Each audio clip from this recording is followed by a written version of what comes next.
அஸ்ஸலாமு அலைக்கும் friends, welcome to my 100th video. இன்றைக்கி ஜும்மாவுக்கு போயிட்டு வந்தோம். அதுதான் ஹாஃபிதோட அவுட்ஃபிட். ஸோ லன்ச் என்ன அப்படின்னு பார்த்தோம்னா மட்டன் பிரியாணி பண்ணியிருந்தோம். ஜும்மானாலே ரொம்ப ஸ்பெஷல். அதுவும் ஜும்மா அன்றைக்கி நான் 100th வீடியோ போட போகிறேன்னு நினச்சாலே ரொம்ப சந்தோஷமாக இருக்குது. ஸோ இன்றைக்கி வந்து 2 பீப்புளுக்கு வந்து நம்ம சாப்பாடு கொடுக்கலாம் அப்படின்னு சொல்லிட்டு நானும் அப்பாவும் சேர்ந்து பேக் பண்ணிகிட்டு இருந்தோம். ஜாலியாக இருந்துச்சு அப்பாவோட சேர்ந்து பேக் பண்ணும்போது. ஏன்னா இது பேசிட்டு இது போடலாமா அது போடலாமா அப்படின்னு பண்ணிட்டு பேசிகிட்டு இருந்தோம். எப்பயுமே ஃப்ரைடே அன்றைக்கி ஏதாவது டொனேட் பண்ண பாருங்கள், இல்லை ஃப்ரைடே. ஏன்னா எங்களுக்கு முஸ்லிம்ஸ்க்கு பேசிக்காகவே ஃப்ரைடே ஒரு ஸ்பெஷல் டே. ஸோ உங்களுக்கு எப்போயாவது டைம் கிடச்சா, இல்லைனா ஒரு வீக்லி ஒன்ஸ் ஏதாவது ஒரு ஆளுக்கு 2 ஆளுக்காச்சு நீங்கள் ஏதாவது ஃபுட்டு கொடுக்குற மாதிரி ஒரு பிளான் வச்சுக்கோங்க. ஏன்னா நமக்கு தெரியாது அவங்களோட நாளையே இது மாற்றும் அப்படின்னு சொல்லிட்டு. ஏன்னா ஒரு மனுஷன் ஓடுறதே அந்த ஒரு வேளை சாப்பாடுக்காக தான். அதனால் அதை முடிஞ்ச அளவுக்கு கொடுக்க பாருங்கள். காசாக கொடுத்தா கூட ஏதாவது மிஸ்யூஸ் பண்ண வாய்ப்பு இருக்குது. ஸோ சாப்பாடாக கொடுங்க. ஸோ நாங்களும் இன்றைக்கி வந்து 2 பீப்புளுக்கு எங்களால் முடிஞ்ச அளவுக்கு ஒரு நல்ல சாப்பாடு கொடுத்துருக்கோம். அம்மா செஞ்ச பிரியாணி கண்டிப்பாக செம்ம டேஸ்ட்டாக இருக்கும். சூப்பராக இருக்கும் எங்கள் அம்மா பிரியாணி. அதுவும் சீரக சம்பாவில் இன்றைக்கி பண்ணியிருந்தாங்க. நல்லா மட்டன் பீஸ்லாம் போட்டு இதுக்கு சைடிஷாக ஒரு விஷயம் பண்ணியிருந்தோங்க.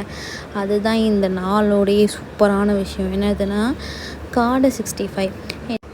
இந்த சிக்கன்லாம் வாங்கி சாப்பிட்றதுக்கு காடை வாங்கி சாப்பிட்றது எவ்வளவோ ஹெல்தின்னு எனக்கு தோணும். அது மட்டும் இல்லாமல் மீட் வகையிலே காடை தான் ரொம்ப சீப்பாக கிடைக்கக்கூடியது. அண்ட் அதே நேரத்தில் அவ்வளோ ருசியாகவும் இருக்கும்.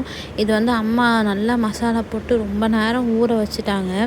பிரியாணியோடு வச்சு சாப்பிடவே அல்டிமேட்டாக இருந்துச்சு.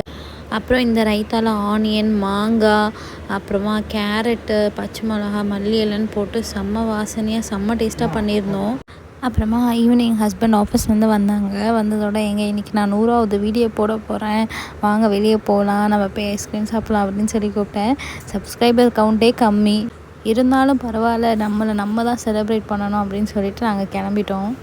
ட்ராவலிங் மாதிரி ஒரு பெரிய போதை எதுவுமே இல்லைங்க, ஒரு பெரிய சந்தோஷம் இல்லை. டைம் கிடைக்கிறப்போ ட்ராவல் பண்ணுங்கள். நாங்கள் வந்து அந்த ட்ரீட்டை செலிப்ரேட் பண்ணுறதுக்காக ஐபக்கம் வந்தோம். எங்களுக்கு பிடிச்ச ஃப்ளேவர்ஸில் ஐஸ்கிரீம் வாங்கி சாப்பிட்டுட்டோம்.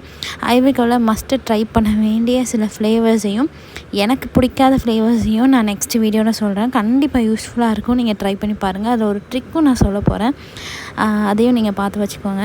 அவ்வளோதான், நாங்கள் எங்கள் ட்ரீட்டை முடிச்சுட்டு அங்கே தான் நாங்கள் கிளம்பிட்டோம். எப்பயுமே உங்களுக்கு கொஞ்சம் நேரம் டைம் கிடச்சா கூட உங்களுக்கு மனசுக்கு பிடிச்சவங்களோட ஒரு ட்ராவல் போயிட்டு வாங்க. ட்ராவல் கொடுக்குற சந்தோஷமும் சுகமும் தனிங்க.